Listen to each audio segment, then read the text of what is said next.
अगर एक तरफ पाक चीन, एक तरफ कोरोना, तो तीसरी तरफ सबसे बड़ी समस्या सर इस वक्त देश की अर्थव्यवस्था को वापस पटरी पर लाने की है। अगर 2014 के बाद जब मोदी सरकार वन हमने देखा और अच्छे दिन उस समय महत्वपूर्ण था, तो इस बार पीएम ने 5 ट्रिलियन इकोनॉमी इस पर कहा कि हमें फोकस करके आगे बढ़ना है। अभी जो परिस्थितियां हैं वो तो खैर संकट काल से पूरे विश्व में है, लेकिन उस सपने को सबसे बड़ा झटका लग गया है। हम कह सकते हैं कि हम अगर इकोनॉमी के नजरिए से देखें तो बहुत नीचे आ गए हैं। क्या रोड मैप है?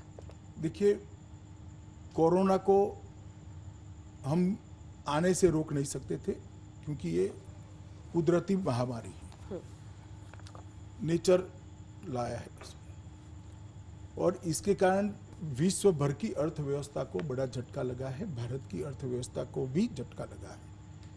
परंतु हमारी अर्थव्यवस्था हमारी 130 करोड़ की आबादी की उपयोगिता की चीजों के साथ जोड़कर अगर हम इसको गति देते हैं तो मुझे विश्वास है कि विश्व के सामने जो संकट है शायद वो भारत के सामने नहीं है।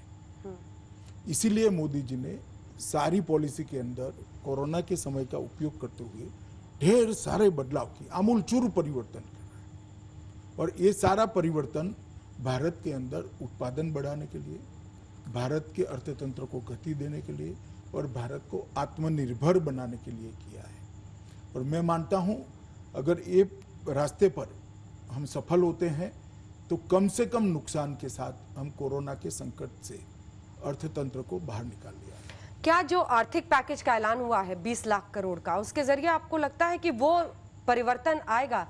क्योंकि विपक्ष का आरोप है कि आप कह रहे हैं 10% ऑफ जीडीपी, लेकिन एक्चुअली वो 1.5% ऑफ जीडीपी है। उनका कहना है, सोनिया गांधी का कहना है कि 10,000 आप सीधे गरीबों के अकाउंट में दीजिए। आप एमएसएमई सेक्टर के जरिए आप कुछ जगहों पर डायरेक्ट ट्रांसफर भी कर रहे हैं क्योंकि अकाउंट्स खोले हैं, और दूसरी तरफ आप इकट्ठा कर रहे हैं, आप कम इजी टर्म्स पे लोन देने की बात कर रहे हैं एमएसएमई सेक्टर को। तो क्या आपको लगता है कि विपक्ष का कहना एक तरफ कि आप डायरेक्टली दीजिए, अभी तो ऐसी हालत कीजिए कि दाल रोटी मजदूर को मिल जाए, उसकी व्यवस्था, और आप एक ऐसा अप्रोच अपना रहे हैं जिसका शायद असर हम कुछ दिन बाद देखें? देखिए, जहाँ तक दाल रोटी का सवाल है, हर गरीब के लिए हमने राशन कार्ड पर 3 महीने तक एक्स्ट्रा अनाज दिया है, और वैसे भी सरकार 2 रुपया किलो गेहूं और 3 रुपया किलो चावल दे रही है, जहाँ तक दाल रोटी का सवाल है, और ये लगभग 80 करोड़ लोगों को मिल रहा है। पहली बात दाल रोटी की। दूसरी बात, डायरेक्ट दे दीजिए। मैं इतना ही पूछना चाहता हूं कि बहुत सारे आपदाएं कांग्रेस के समय में आई है, जरा कांग्रेस अध्यक्ष का इसका अकाउंट लेकर आए, कितना खाते में डाला है आपने? हमने तो 53,000 करोड़ डाल चुके हैं, हर घर में अनाज पहुंचाया है, हर छोटे उद्योग वालों को लोन लेना है तो भारत सरकार के प्रधानमंत्री नरेंद्र मोदी गारंटर बने हैं,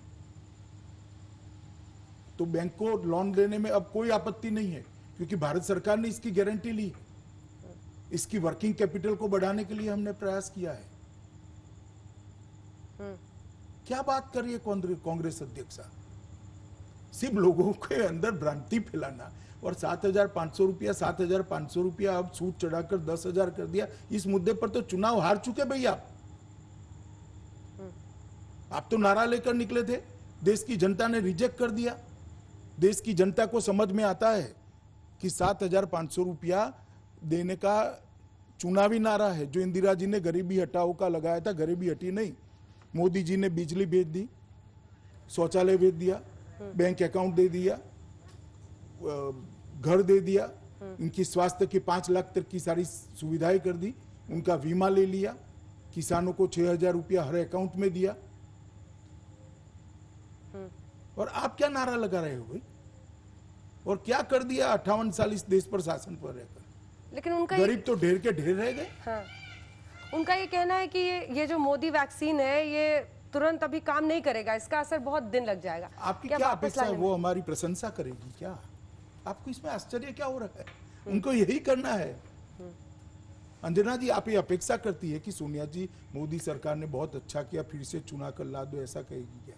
नहीं, ये तो वो पहले से कह रहे हैं कि हम भजन कीर्तन थोड़ी करेंगे सरकार के लिए। तो अधीर रंजन चौधरी जी आज मेरे साथ आप भी तो समझ रही है ना कि वो क्यों कह रही है। अधीर रंजन उनकी चौधरी जी कह रहे थे मजबूरी कि हम है। कीर्तन थोड़ी गाएंगे, हम तो कोर्ट खोजेंगे। हाँ। लेकिन इन सब के बीच आने वाले दिनों में क्या कुछ और भी रोड मैप है आपके पास कि कैसे अर्थव्यवस्था के लिए, क्योंकि अगर 5 ट्रिलियन इकोनॉमी की तरफ हमें इन अगले 4 सालों में देखिए बढ़ना है। ये शुरुआत है। ये अभी जो मोदी जी ने सिर्फ 20 लाख करोड़ का पैकेज नहीं है, इसके साथ में ढेर सारे रिफॉर्म्स भी है। इसको बारीकी से मीडिया ने देखना चाहिए और रिफॉर्म्स के इम्पैक्ट का कैलकुलेशन भी करना चाहिए। और मैं कहता हूं ये शुरुआत है।